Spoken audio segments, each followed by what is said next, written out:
I guess team, or he's represented by LGIM. No, No, wait. no. Oh, I just saw it. Never mind. His name is really works really well for LGIM though. It would, but he is not at that level. But he's still a solid player. However, we're going to be spawning on his opponent, and that is going to be Seasoned.LighT, who is going to be Light's season. I feel like you can make a really good joke about like the sun going down and like the seasons Seasonal changing, lighting. and I don't know. But I'm just going to leave that open to all of you guys to come up with. That way, you don't hate me for making a terrible joke. But he is going to be the red Protoss in top right, going up against Gimix slash Pit, because that's what I think this is what he signed up for on the ESL site. But he's going to be the green Terran in the bottom left, who is down 0-1 in a best of 3 series, trying to get his way into the Intel Extreme Masters Singapore. Yeah, and really interesting thing is that right now our voting is actually at 100% for Seasoned.LighT, and that's, I mean, after seeing that last game, that's actually, I mean, it's a little bit surprising to see 100%, not a single one person feeling that they, Gimmicks is going to win this game. But wow, I mean, Season just doing really amazing that last game, clearly convincing some people. He's literally convinced everybody. Yeah, Literally everybody. Gimmicks is going to be in a pretty uphill battle, but I think it can be actually done.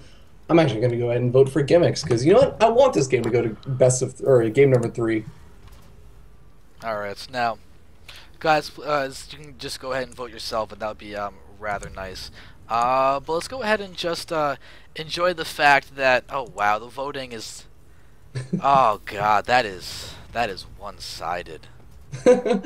Oh man, but in the meanwhile, we do actually have Season moving in, and this time he is gonna actually get a scout off before the 7-minute mark with a probe, and he's gonna be able to do some nice little harassment to that SCV. Not gonna be able to do too much damage, but again, Gimmicks going for the gas opening, and that is definitely signaling he wants to be aggressive. So let's see if it works out for him this game. As I guess Season going for a slightly more delayed expansion. Yeah, he went for Nexus first in the last game.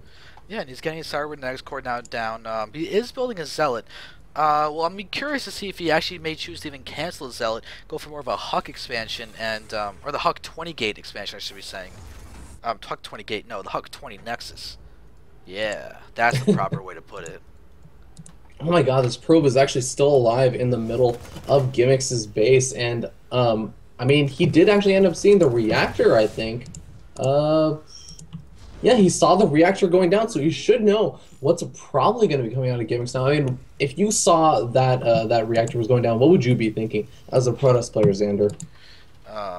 Yeah, 1 second. Well, I guess a one ghost thing. user.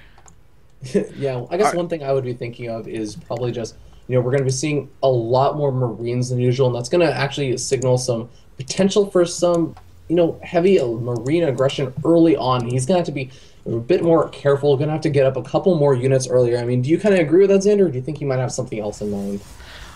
I'm just kind of waiting to see when the tech is going to be put down. Whether it's going to be the what? Is he going for Reactor Hellion, or is that factory just being built and a starport's going to be built next to it? I don't know. This is when players play musical add-ons, and it confuses the brain. And now a second barracks is going down, and a tech lab being added on to the other barracks. Gimmicks is really confusing me, and you know what? I like it. I like having a confusing build in this game number 2. As you saw, he was in a really rough situation after game number 1, so going for something a little bit unorthodox might really be what he needs to actually make a comeback.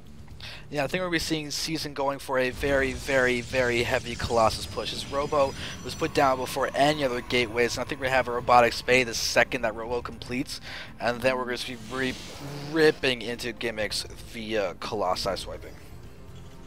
Oh god, yeah, the Colossus is going to be super strong. I mean, Hellions don't do a whole lot of damage to Colossus. I don't know if you've ever noticed that in mono battles or something else. But you know what? They will rip apart the support if you have Hellions in high enough numbers. Oh yeah, and actually we see the Stalker moving in, and he actually managed to take out a single Marine. So a nice little play, but he is going to have to back off as those shields are basically depleted, and he is still very low in health from that earlier move up, and is going to give Gimix a little bit more of that map control, which he's going to need if he wants to surprise his opponent with these Hellions. Yeah, this is a very odd composition that Gimix is going for. He's going for Marine Hellion in TVP. Usually you see Marauder Hellion being a combination that is liked by a lot of people, but there's not a single bit of Marauder tech out, and there's only a single Marauder. There's no concussive shells or anything, and we're now even seeing Season going for Immortals out here, trying to get a little bit of a beefier defense instead of going straight for the Colossi. Yeah, we're actually going to have a probe coming in from Season. He's going to actually see the Hellions. He sees all 4 of them, and I don't know if he saw the medevac, but, I mean, he must be kind of scratching his head right now and thinking, well, I guess Hellions, I should prepare for that? Well, we'll see what he does with his army positioning, because if he thinks that it's going to be just Hellion aggression, yeah, he thinks to a frontal assault. Look at the spread of units that he has as natural. Even having him more on the high ground, he's going to be caught very much by surprise by this Hellion drop. But the question is, will he be able to pull his probes in time to make sure that they don't get, oh, but this is the best possible spot to load. Oh. Well, the Observer pops out and actually scouts it out, but in the meanwhile, the Hellions roasting a ton of those probes. Those probes are so low in health, but they do retreat behind the safety of the entire army. And, you know, oh my god, 7 workers killed, actually. I mean, a couple of those were, in fact, from those scouting probes, but still pretty decent damage, considering he did he ended up losing 3 of the Hellions. I would trade 300 minerals of Hellions for 300 minerals of probes any day. Yeah, that's true. I think it's a little bit more even than I think Gimix was hoping to go for that, though. And oh my god, is Season just going to try and move out? Oh no, he's going to try and move out with a couple of those stalkers into the middle of the map. He's going to try and see if he can pick off this medevac. I really like that play. Yeah, but now, but the thing is, there's only 1 Hellion in here. The biggest, the big prize in that thing is going to be the medevac itself, if he can get it. But this medevac is just hanging back, and a single stalker is going to try and just wait for it to get in there. But Season does have a very forward proxy pylon here. He's going to be able to send Zealot harassment if he wants to, but keep in mind, he could also do something weird and just pull out Dark Templar just for the fun of it. But as you can see, the Hellions have actually done a little bit more damage in that the fact that there's just an idle probe sitting here in the middle of the base. Yeah, it's kind of interesting just seeing at least the small damage that he's been able to do. And he's going to continue to do a little bit of drop harassment, but in the meanwhile, he does have control of that zone long tower. Oh, he has to be so careful. Yes, there we see really good reaction time with all of those units being able to actually stem out. And he cannot afford to lose those units. The funny thing is that Gimix's harassment just now helped Season. It did the complete opposite of harassment. It was just like, hey, Season, here's a probe you forgot about. Please put it back on the mineral line. Yeah, I mean, hey, you know, sometimes you just gotta help a friend out. It's weird when your friend is your enemy. But I guess the enemy of my enemy is my friend. Oh, you're confusing me, Xander. That's the whole point of what I just said. Oh, man, but we do actually have a... Oh, no, this looks like it's just a Zealot moving out to the 3rd expansion. He's going to encounter this Marine that's stemmed, and, you know, all the stem in the world isn't going to help you against a Zealot that has +1 armor. Long way off. Sorry. His arm just flew off. It was weird. Yeah, I mean, I guess if I got ripped apart by a giant psionic blade, I'd be pretty upset about my death, and I might be going flying everywhere also. I think you would have any kind of emotion because you'd be dead. I don't know, you know your head is actually still, like, you still have a little bit of consciousness for a couple of seconds, but, you know, forget all of that. We actually have a double medevac drop moving over to the main, and in the meanwhile, Light is going to be, or Season's going to be very much out of position. But there are 2 High Templars out, feedbacking one of the medevacs, 2 of the medevacs, and it looks like now Gimix is not going to feel comfortable dropping. I wouldn't drop if I was him. It's like, hey, I have 2 very low health medevacs filled with precious Marines. Do I want to donate them, or should I not donate them, or should I actually use them in the war? Yeah, and I mean, it's going to be such a rough position for Gimix, because, I mean, what does he do at this point? He does have that 3rd, actually. That's going to be really, really important for him in terms of keeping up economically. But he is not going to be able to ever move up this ramp with this kind of army. I mean, the sentries alone will be really, really dangerous. But he has to be very careful that he doesn't get something like Psy-Stormed. Yeah, this is. I love this composition that Season's going for. He's not playing for the standard Colossi, yay! He's actually going for Immortal and High Templar combination, which is incredibly powerful. So powerful and so underrated. Whoa. Oh, but oh my god, how did that High Templar survive? That High Armor Templar. upgrades. That's Yeah. how. Armor upgrades.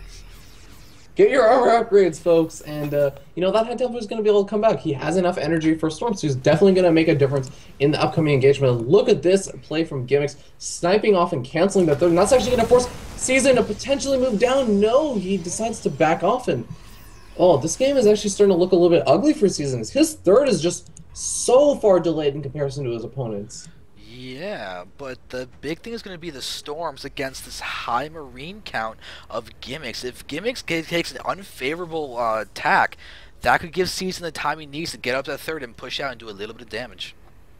Yeah, I mean, it's going to be really coming down to the micro in this engagement. And I mean, I know people hear that a lot, but dodging those storms is really going to be so important when your marine count is this high, because a single storm can end up killing tens of, it feels like thousands of Marines. Tens of thousands Tens of of Marines. thousands of Marines. Yeah, As soon as they pop out your barracks, they're gonna die. Alright, anyway, there we go. Guardian Shield's up. Charizard's pushing forward. They do have their +2 armor. There's actually more upgrades there for the Terran. There we see some storms landing. A lot of storms are landing really nice and just hitting so many of these units. And this might be the engagement that Season needed. Look at the supplies. Season's now ahead in supply when Gimix was so far ahead for so long. But these Stalkers are just doing a nice job picking off a couple of those medevacs, and now we might see Season going for an attack as he is getting up his third. Yeah, with that third finally coming up, very much delayed, he needs to do something at least a little bit aggressive. Maybe after warping in a couple more High Templar. I mean, what do you think he should be doing? Do you think he should just wait for some kind of key thing? He is going to be getting a couple of Colossus out very soon, but he's double expanded. We have a Protoss double expanding. Oh, wow. That never happens. Oh, this is so cool. You see Zergs doing that all the time. Terrans can even do that. But Protoss, this is great to see. Yeah, I think this is going to actually work out really well for him, just because he still does have that army advantage and also the tech advantage, considering he's going to have both High Templar and Colossus out on the map. And in the meanwhile, I mean, what does Gimix have? Does he even have... No, he hasn't started his Viking production yet. Doesn't have a Ghost Academy, and... Well, actually, no, he does have a Ghost Academy, so he can start producing a couple of Ghosts soon. Yeah, he's got one on the way here. Where is that ghost? There it is. It's in the back of the main base, but no research for it. Looks like he may want to be aggressive, but look at the health of these medevacs.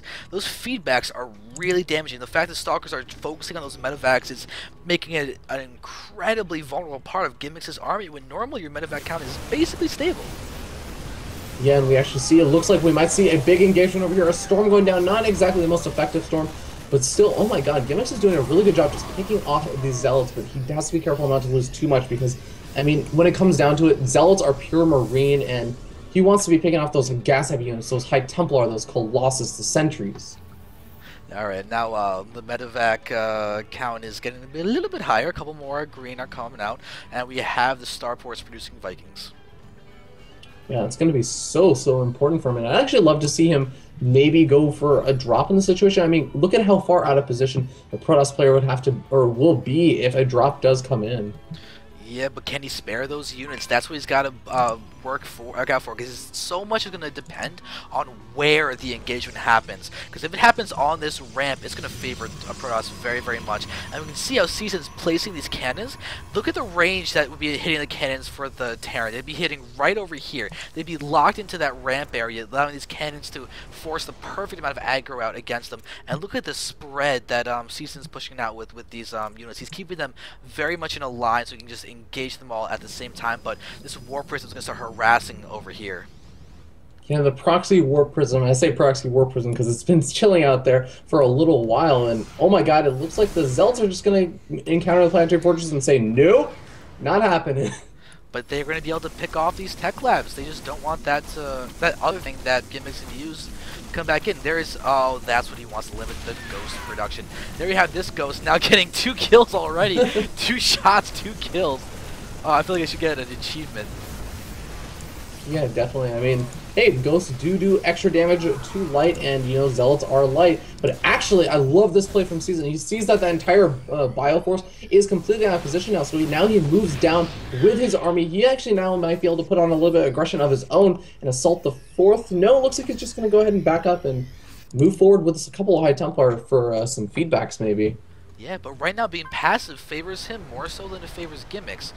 Gimmicks needs to either go for drops or go for an attack or something, but oh, we've High Templar in the front. Oh, we see Snipe to kills off the Templar.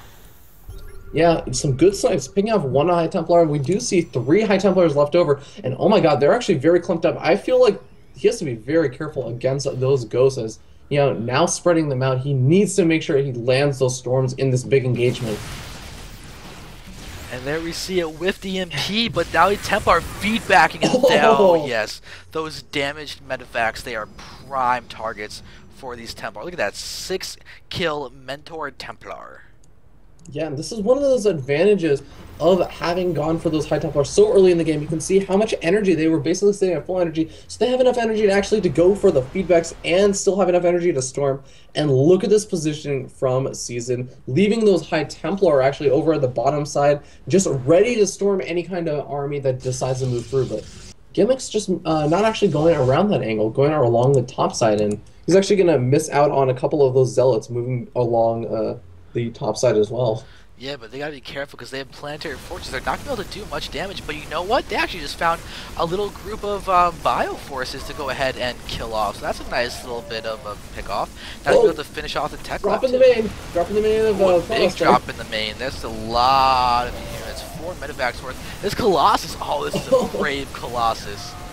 Oh my god. Brave Colossus. Be brave. You have +2 weapons, you start doing a lot of damage. He's already up to 5 kills from just that first little whiffs of engagement. We actually see the medevacs have to pick up, but he has to be so careful. Look at how high the energy is on those medevacs. They will easily get one-shotted by High Templar feedbacks. Yes. Oh, War Prism over in the Terran main now, and we actually see the counter-aggression, you know, the Protoss player saying, hey, if you're going to drop my main, I'm going to drop yours, and oh my god, he's actually going to be able to get a cancel off on the +1 shift weapons. That's going to help his Colossus stay alive for a very, very long time. Yeah, without a doubt. He even got a couple High Templar here, so we're going to see a storm drop happening on this completely saturated base. Oh, Season, do it. I'm skipping the drop. There we go. There's the drops, and we see just good storming going down. So Season's now killed off a bunch of those workers. We're gonna have the supply depot burning down. The eBay with +3 armor is burning down. Oh my god, hopefully he does actually notice this. That's going to be so important. I think that eBay will actually die if he doesn't repair it before actually the +3 will finish researching. We're going to have to come back to that a little bit later on. Oh yeah, it's going to die before that +3 gets done. I see him transferring SCVs over to the main, but I don't think he's actually... Oh my god, I don't think he notices it. Oh, this is going to be really, really big because now... Oh, Seasons is really doing a good job of distracting him too, as this army is getting assaulted, and we've got another storm drop, and he kills off almost every single one of those SCVs. You look at the 3rd expansion, there are a handful of 5 or 6 SCVs remaining, and an Archon with 26 kills. Oh, look at that, 10 health left, and the eBay does finish the upgrade. And there we just watch the War Prism get one-shotted by all of those Vikings. So the eBay is not really necessary anymore unless we're going to have more planetary fortresses made. Yeah, so those planetary fortresses and maybe turrets to defend against those War Prism drops. As you see, there are a couple already in the main base, but actually we have the Mobius reactor already finishing up for those ghosts, and couple of High Templar getting a really nice storm off. Oh my god, he needs to back off and heal up after that one. Yeah, but you know what? He's got enough medevacs. He can do it.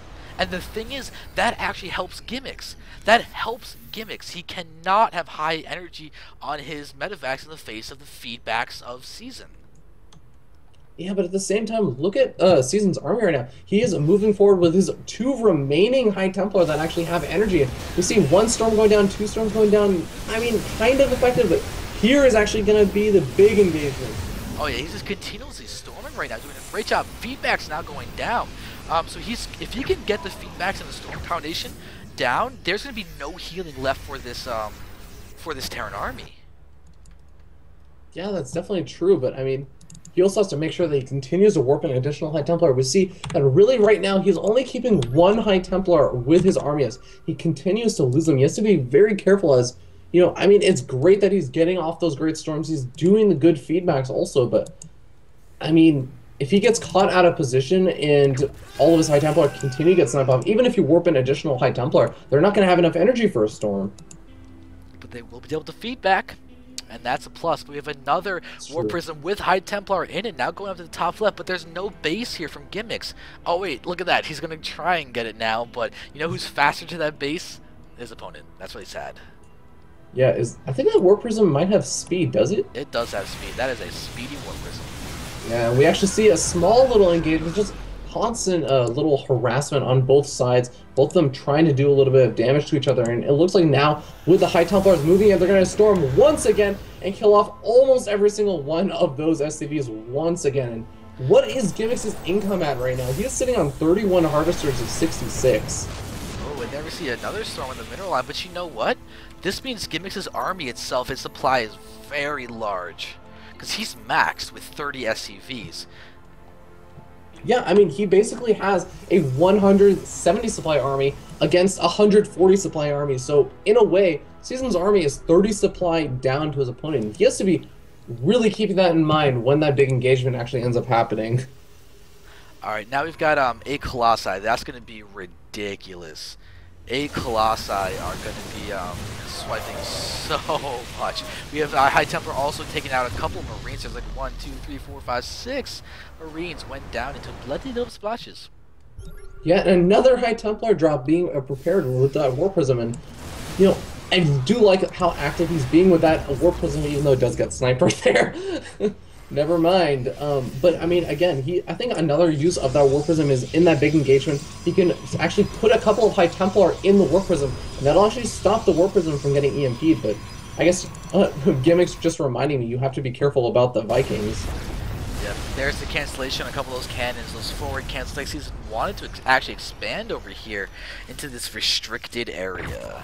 Ooh, big snipes going down. Feedback on a ghost. Feedback on 2 ghosts. Pretty good, actually. Feedbacking the high energy ghost, so you make sure you get both of those kills. When did this mothership come out? What? He even upgraded the armor for it. Oh my god, I love it. Motherships actually in this matchup are highly underutilized and highly underseen, but they can be so effective because if you can get a nice little vortex on the Terran army, I mean, just imagine you have Colossus that are doing giant splash damage. You have High Templar doing giant splash damage with Storm, and then you even have a couple of Archons in the mix, so you can just decimate a Terran army.